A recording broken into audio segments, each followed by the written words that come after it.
How you doing, folks? This is John Daly here. I want to talk a little bit today about how to choose your shooting style and shooting method. There's It's not really a lot of rocket science to it. I would suggest on a shooting style and or shooting method that it's more natural to you. And those shooting styles will be between split finger and three under. Um, of course, there's the thumb release, and so forth and so on.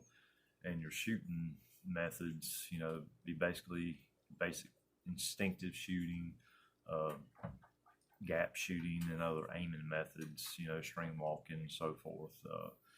It's but all those things are kind of a preference, but I would, at least try to think about, what's more natural to you, what's comfortable, and if it's comfortable, you're gonna pick it up rather quick, uh, instead of something not being comfortable, and you won't really know until you actually try it and kind of find your own way. And a lot of the shooting styles or preferences, both are equally accurate between split finger and three under. If you're looking for pros, cons. They both got their pros and they both got their cons. It just depends on which one of the styles fits you, and you won't really know until you actually try both styles for yourself and see what fits you the best.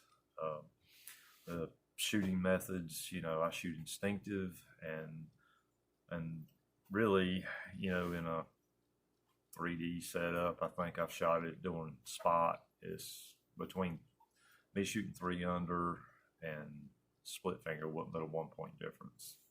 You might say, 1 point could, get you a head or a win. Maybe so, maybe not.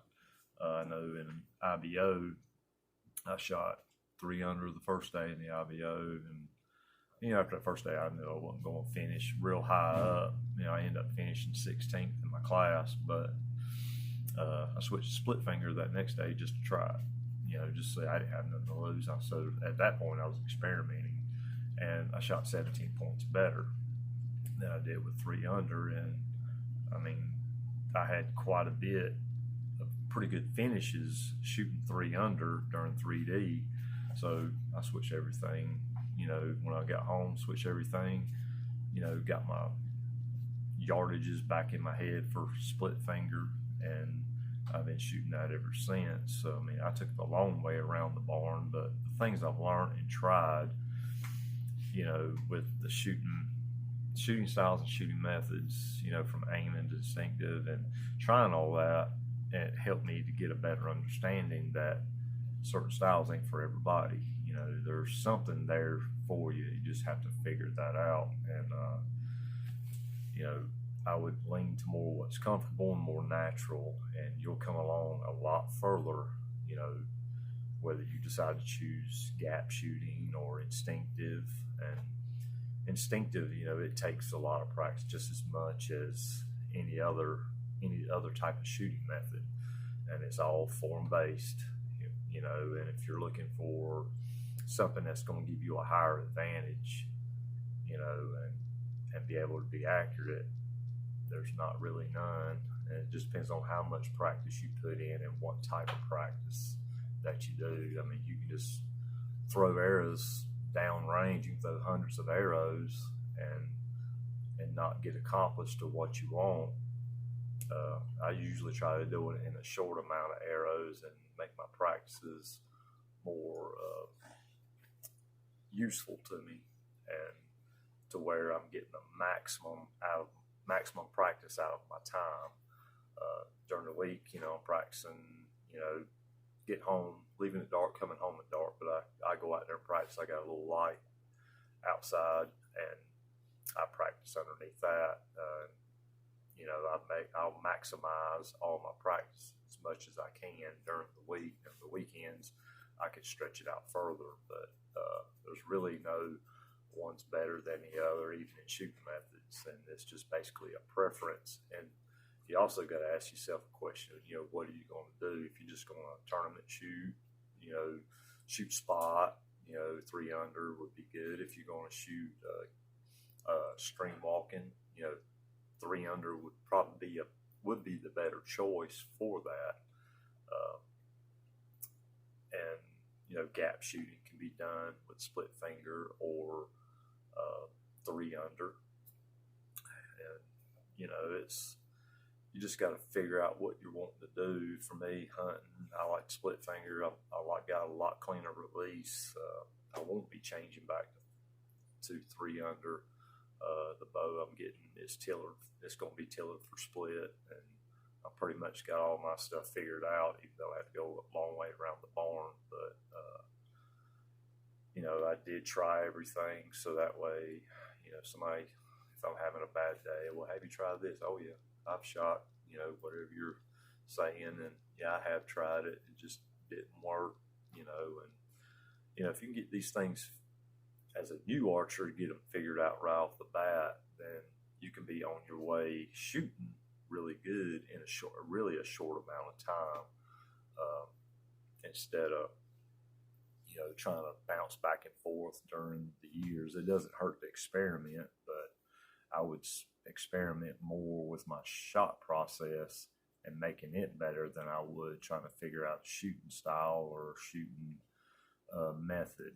If you can get that cleared up, then you can catapult straight into working on your form right off the bat, and not just be shooting around, still trying to figure out, get frustrated with accuracy and switching back and forth, bouncing back and forth all the time.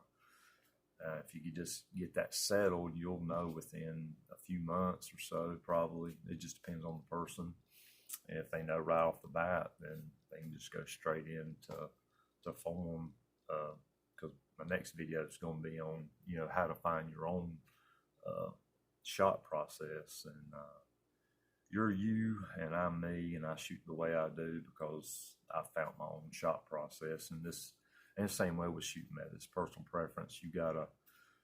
It's got to be what you want to do and not what you see somebody else do, or they're having a successful time. You're a different person. You're the archer behind your bow, and they're not behind, another person's not behind yours. So make this a little bit more personal, and it'll make everything a lot easier. So if you can get these two things right here figured out from the get-go as a new archer, or you're still experimenting, trying to figure it out, if you can get it settled, you can get yourself on the way a lot quicker. I can help about generally anybody with, getting started in gap shooting, or, just basic tuning, once you get there and learn your gaps, and how to set all that up. But, that's the reason why I try different things, to make sure, I wasn't trying to fit into something that wasn't fitting me. I was trying to get in a shoe that's 3 sizes too small. And there's enough people out there with different shooting methods, different styles, that, you can figure out, what's going on with it and how it fits you. So it just takes a lot of practice and a little bit of time. And once you get that figured out, then you can work on the important stuff, which is your shot process, your form, and to get more consistent. And this is one of the ways you're going to get more consistent, is have all that stuff figured out and start working on your shot and your shot process. So I hope this helps. It's kind of more geared for new archers, but if somebody may be struggling, trying to fit into something that it's just not working, you might want to try, thinking about your shooting method, or, your shot process or whatnot. But my next video will be on, how to find your own shot process. So I hope this helps, and I hope y'all have a great day, and God bless.